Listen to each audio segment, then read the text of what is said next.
Hello दोस्तों। आज हम पढ़ेंगे क्लास 9 का विज्ञान, जो हम 2-3 क्लास से अभी तक पढ़ चुके हैं। अभी तक हमारा 2 लेक्चर हो चुका है। पार्ट 1 और पार्ट 2 हो चुका है। आज हम पढ़ेंगे पार्ट 3। पार्ट 1 और पार्ट 2 में हम पदार्थ के बारे में जाने थे और भौतिक गुणों के बारे में जाने थे। आज हम पढ़ेंगे वही भौतिक गुण का कुछ और पॉइंट है, उसके बारे में जानेंगे, जो कि विसरण के नाम से जाना जाता है। वो विसरण क्या होता है? चलो आज हम पढ़ते हैं विसरण क्या होता है। इसके बारे में पढ़ेंगे, विसरण के बारे में।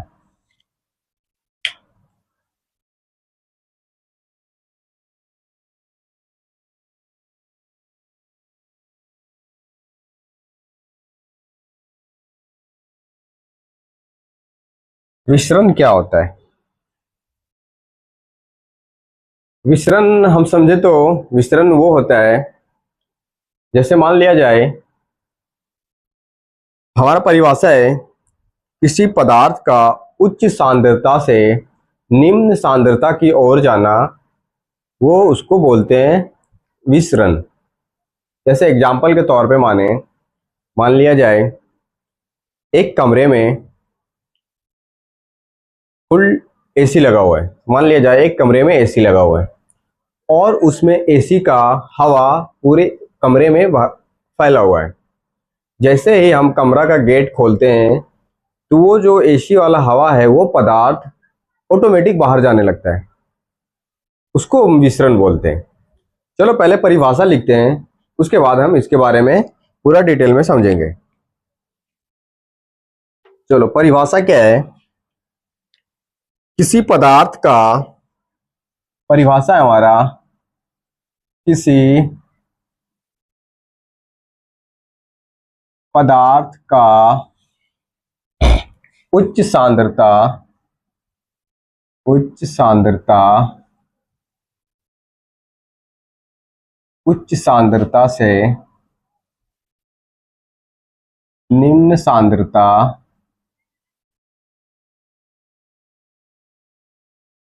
निम्न सांद्रता की ओर, निम्न सांद्रता की ओर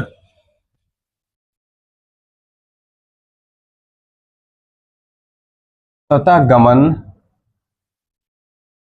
तथा गमन करता है, करता है, वो विसरण कहलाती है। वो विसरण कहलाता है। विसरण कहलाता है। हम एग्जाम्पल लेते हैं इसका, उसके बाद इसको डिटेल में समझेंगे एग्जाम्पल के साथ। एग्जाम्पल लेते हैं हम। पहला एग्जाम्पल,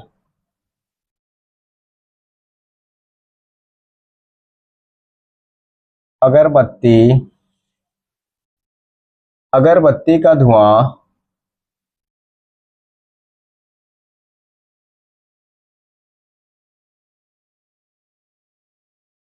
अगरबत्ती का धुआं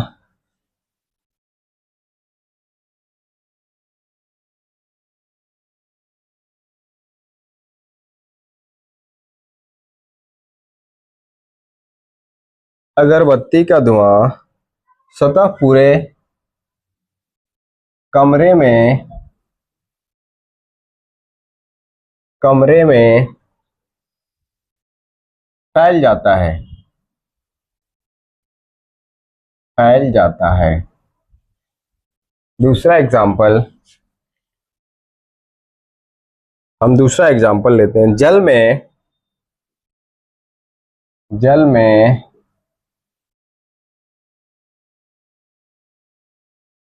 जल में नमक डालकर,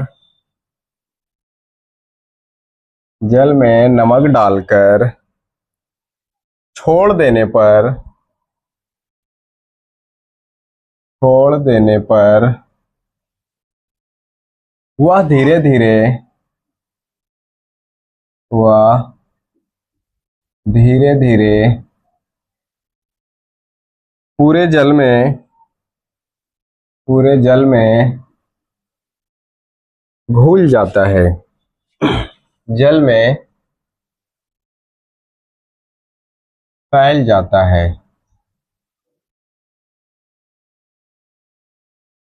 फैल जाता है।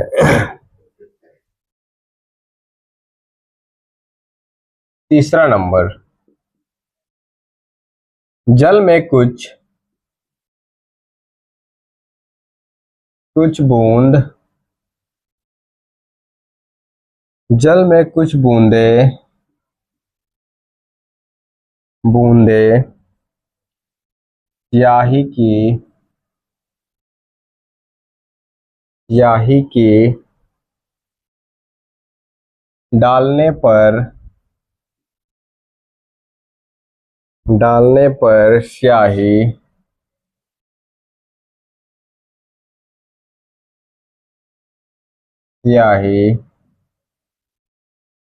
धीरे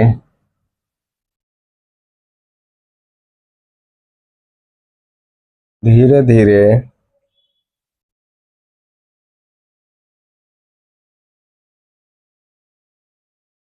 स्वतः फैलने लगती है।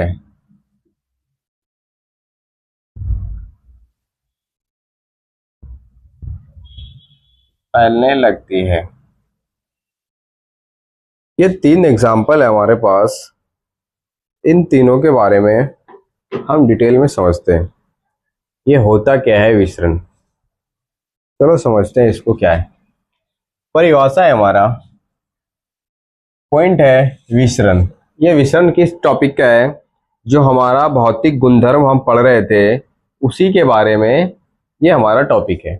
चलो देखते हैं क्या है। परिभाषा क्या लिखा, किसी पदार्थ का उच्च सांद्रता से निम्न सांद्रता की ओर स्वतः गमन करता है, मतलब वो ऑटोमेटिक जाता है। क्या कहलाता है? वो विसरण कहलाता है। चलो एग्जाम्पल देखते हैं।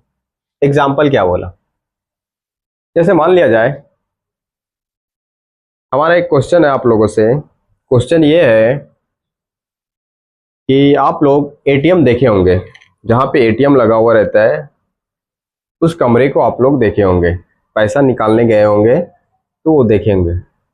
उसमें जो एसी लगा हुआ रहता है वो किसके लिए लगा हुआ रहता है? जो आदमी पैसा निकालता है उसके लिए लगा हुआ रहता है, या फिर मशीन के लिए लगा हुआ रहता है, या एटीएम मशीन के लिए लगा हुआ रहता है? ये क्वेश्चन आप लोगों के लिए है। इस क्वेश्चन का आंसर आप लोग कमेंट सेक्शन में जरूर बताइएगा। हाँ, तो अब हमारा पॉइंट क्या है कि वो जो एटीएम है, एटीएम में जो एसी लगा हुआ रहता है वो कमरे में पूरे ठंडी हवा देती है। वो ठंडी हवा किस रूप में रहता है? द्रव के रूप में रहता है, जो गैस है। अब क्या होता है, जैसे वो उस कमरे की गेट को ओपन करते हैं तो उसमें जितना भी अधिक मात्रा में सांद्रता रहता है, किस चीज का? गैस का सांद्रता, वो ऑटोमेटिक जहाँ पे गर्मी रहता है उसकी ओर ऑटोमेटिक चलने लगता है। उस चीज को हम विसरण बोलते हैं। जैसे मान लिया जाए पानी में चीनी को घोल देते हैं या नमक को घोल देते हैं, घोलने के बाद जो मिक्स हो जाता है उस चीज को हम मिश्रण बोलते हैं। चलो अब देखते हैं हमारा एग्जाम्पल क्या है। आपको तो समझ में आ गया होगा क्या कहने का मकसद था। चलो अब हमारा एग्जाम्पल है। एग्जाम्पल क्या है? अगरबत्ती का धुआं स्वतः पूरे कमरे में फैल जाता है। जैसे मान लिया जाए हम यहाँ पे अगरबत्ती जलाएं तो अगरबत्ती का जो धुआं है वो हमारे पूरे कमरे में फैल जाती है। सबसे पहले हमारे पास सांद्रता, जहां पे हम जलाएं, सबसे पहले हमारे कमरे का सांद्रता उच्च है। हम जब अगरबत्ती जलाएं तो उसमें पूरा धुआं भर गया तो उसका तो सांद्रता अधिक हो गया। जैसे ही हम गेट खोलते हैं तो वो धुआं बाहर जाने लगती है। किधर जाने लगती है? कम सांद्रता की ओर जाने लगती है। ये क्लियर है? अधिक से कम की ओर जो जाता है उसको बोलते हैं विसरण। अधिक से कम की ओर जाता है उसको विसरण बोलते हैं। चलो दूसरा एग्जाम्पल क्या है?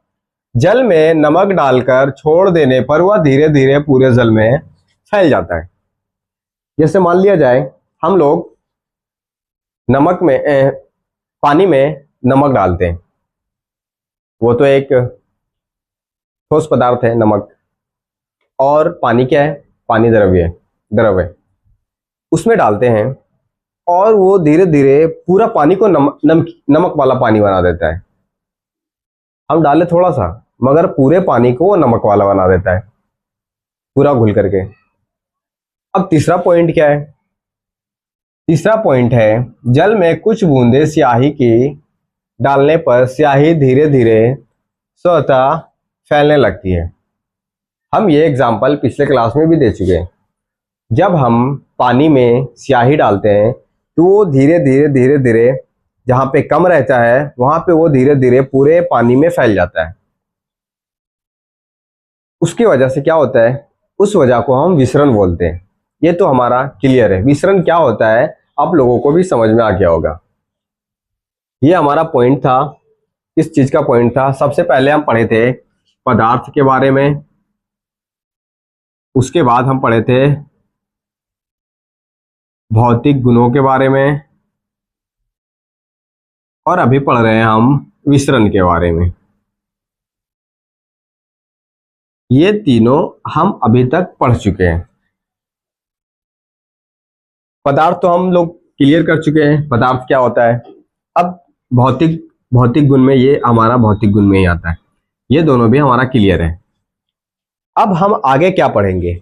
आगे पढ़ेंगे हम ठोस, द्रव्य, गैस और भी जो पदार्थ है, कौन कौन सा पदार्थ है उसके बारे में हम डिटेल से पढ़ेंगे। आज के लिए हमारा वीडियो इतना ही रहेगा, क्योंकि अगला टॉपिक जो हम पढ़ेंगे उसमें पूरा डिटेल से पढ़ेंगे ठोस, द्रव्य, गैस, प्लाज्मा और भी जो पदार्थ है उसके बारे में हम लोग डिटेल के साथ पढ़ेंगे। अगर ये हमारा जो हम अभी पढ़ा रहे हैं वो अगर जो आपको अच्छा लगे तो हमारे इस चैनल को लाइक करें, इस वीडियो को लाइक करें और हमारे चैनल को सब्सक्राइब करें और बेल आइकन्स को जरूर दबाएं। आज के लिए इतना ही। Thank you.